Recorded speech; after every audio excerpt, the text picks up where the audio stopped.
But that's the difference here. In the old days, there was an overall outline. This one's more like a relay race where the first guy runs the race and hands the torch off, and then the same with Ryan. Whoever or JJ now is that's going to take Ryan's story and figure it all out.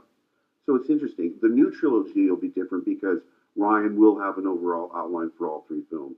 Well, I just thought it would be fun to visit a set that I was so familiar with. I just wasn't expected to. I didn't expect to be so emotional about it.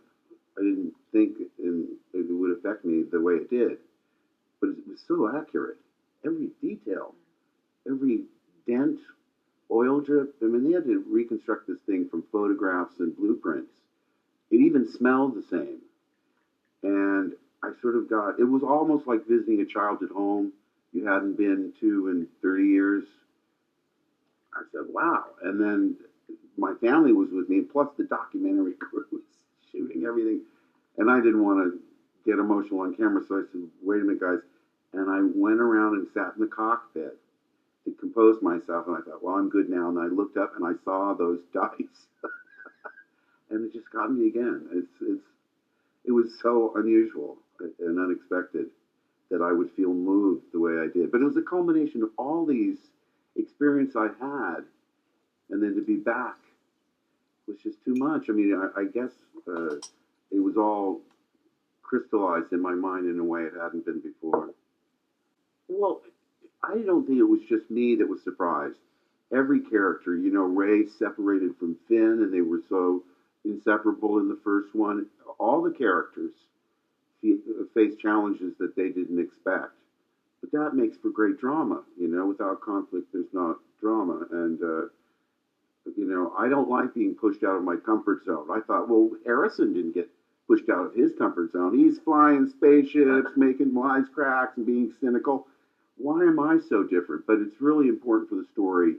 And I came to realize, first of all, it's not my story anymore.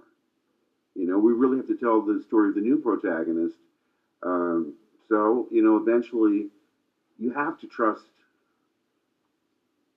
Ryan, because he's the director and he wrote it, and I have such a bond with him.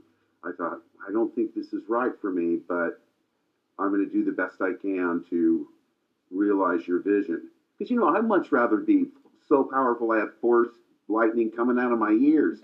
And, when we were doing the 7, Ryan said, oh, and by the way, I might have a couple of boulders floating to show your force emanating. So I was led to believe that I still had the force and that was really strong in me. Too, because that would have changed the whole story. Of course.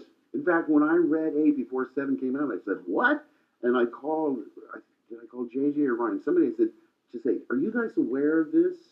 Have you seen a cut? Is there floating boulders? And they said, no, we caught that. We worked it all out.